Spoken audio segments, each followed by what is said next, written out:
It is very, very difficult not to compare this movie to its predecessor. And I know that there are people out there that will always go on about, don't compare it to the original, see it for what it is, a standalone movie. But that is really difficult to do when this movie essentially borrows most of the beats from the first movie, but then just does it very poorly.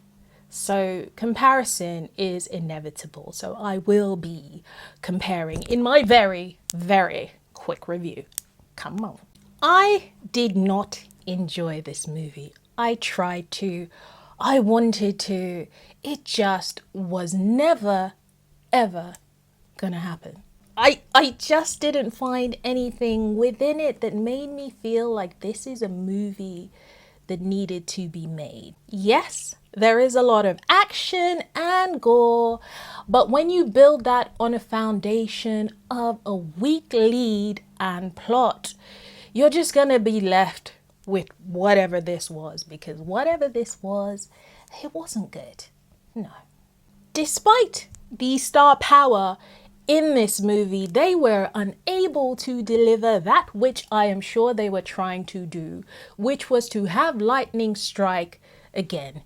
It did not. Not even a little bit. The first Gladiator movie was an incredibly well-made movie, and this was from the plot to the pacing, to the delivery, to the casting. Everything complemented everything else so well that you ended up with such an incredibly rewatchable, epic movie. This second movie was trying to do what the first movie did, and it didn't succeed. And because it was trying to essentially copy what the first movie did, I'm watching it and I'm thinking, why has this movie been... There's nothing new, different or better here. It is just much of the same, but just done with less care. And no.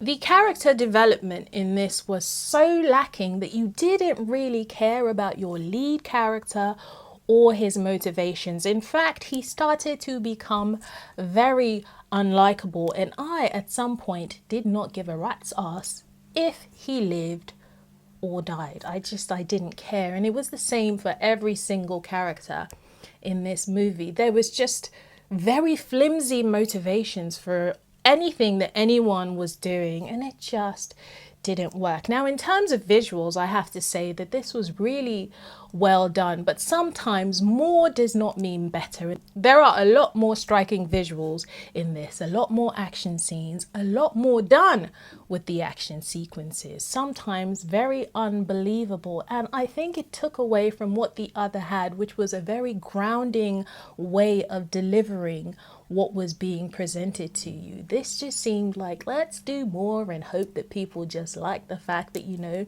there's great visual effects and there's the shock factor. But when you don't care about anything else that is going on, it does nothing. Nothing. This was just an attempt to make the first movie again. Why?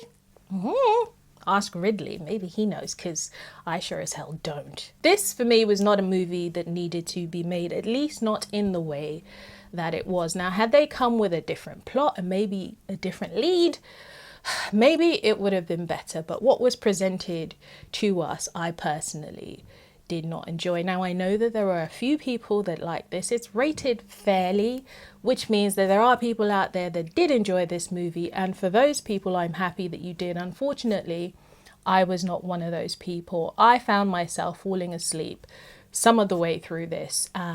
It was disappointing, but then I kind of had a feeling when I saw the first trailer that it was going to be disappointing for me. But it is what it is. We're going to forget this movie and everybody's just going to go back to watching the original. But if you have seen this movie, please let me know your thoughts below. And as always, thank you for taking the time to listen to me chatter.